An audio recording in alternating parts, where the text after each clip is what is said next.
जादुई तोता। एक छोटे से गांव में एक गरीब परिवार रहता था। उस परिवार में रामू और उसकी बीवी सीता उसके बेटे चिंटू के साथ रहते थे। उसी गांव में एक तोता भी रहता था। उसका नाम था रघु। वो किस्मत का धनी था। जहां भी जाता वहां किसी भी चीज की कमी नहीं पड़ती थी। एक दिन रघु उड़ते उड़ते उस गरीब परिवार के घर गया। रघु सोचता है, अरे वाह, लगता है यहाँ आज बहुत अच्छा खाना मिलेगा। मैं पेट भर के खाऊंगा। वो एक कटोरी में रखे अमरूद देखता है। अरे वाह, अमरूद, मुझे तो ये बहुत पसंद है। मैं तो इसे पेट भर के खाऊंगा। रघु तोता अमरूद खाने ही लगता है।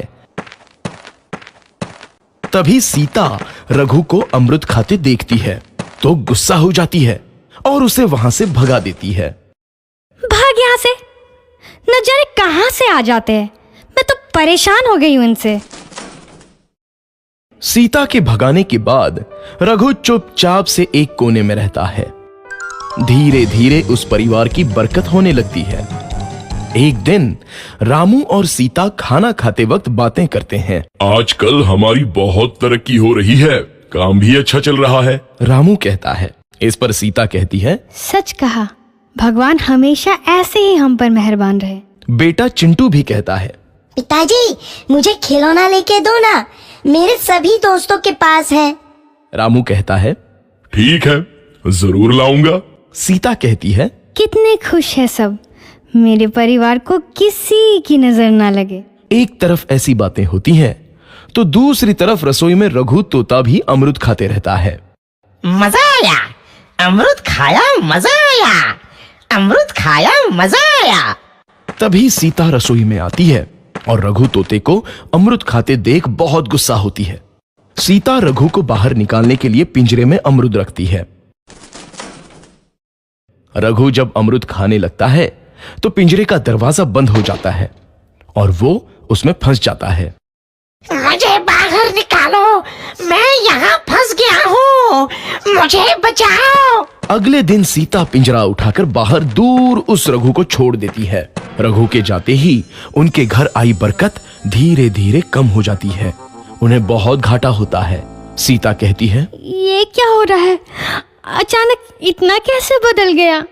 अभी तक तो सब कुछ अच्छा चल रहा था। रामू कहता है, लगता है भगवान हम पर रूठ गए हैं। चिंटू भी कहता है, लगता है अब मुझे खिलौने भी नहीं मिलेंगे। और वो रोने लगता है और बाहर चला जाता है। कुछ दिन बाद रघु तोता फिर से उस घर में आता है। वापस आया, मैं वापस आया, अब मैं जमकर अमरूद खाऊंगा। रघु सीधा रसोई घर में चला जाता है और अमरूद खाने लगता है। कुछ देर बाद सीता रसोई में आती है और रघु को देख कहती है, एक तो घर में पहले से इतनी दिक्कत चल रही है और ऊपर से ये तोता मुझे और परेशान कर रहा है। सीता रघु को वहां से भगा देती है। रघु उड़कर किसी कोने में छुप जाता है। कुछ दिन बाद धीरे धीरे उस घर की बरकत वापस आने लगती है। काम भी अच्छे से चलने लगता है। एक रात जब रघु तोता अमरूद खाने जाता है तो पिंजरे में फंस जाता है। ये लोग आखिर चाहते क्या हैं? एक तोते को शांति से अमरूद खाने क्यों नहीं देते?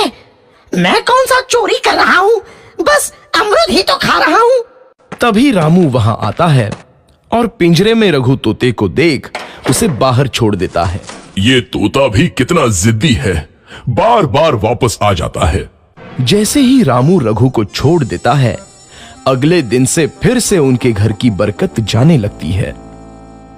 काम में घाटा होता है। किसी को समझ नहीं आ रहा था कि ऐसा क्यों हो रहा है। रघु तोता घर आता है तो अचानक बरकत आती है और जब रघु तोता को बाहर निकालते हैं तो बरकत चली जाती है। एक दिन सीता रघु तोते के घर आने और बाहर जाने की स्थिति पर नजर रखती है। ये तोता जब भी घर आता है तो घर में बरकत आती है और जैसे ही ये घर से बाहर जाता है तो उसी के साथ बरकत भी चली जाती है। कहीं ये जादुई तोता तो नहीं है? अगली बार जब ये तोता घर आएगा तो मैं इसे कहीं नहीं जाने दूंगी। सीता रघु का बहुत इंतजार करती है लेकिन रघु तोता दोबारा उस घर में कभी नहीं आता।